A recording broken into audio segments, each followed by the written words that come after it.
بشراك يا حافظة القرآن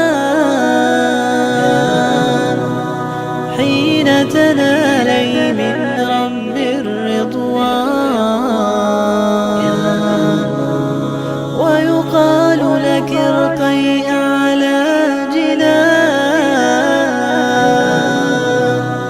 في يوم تشخص فيه العينان.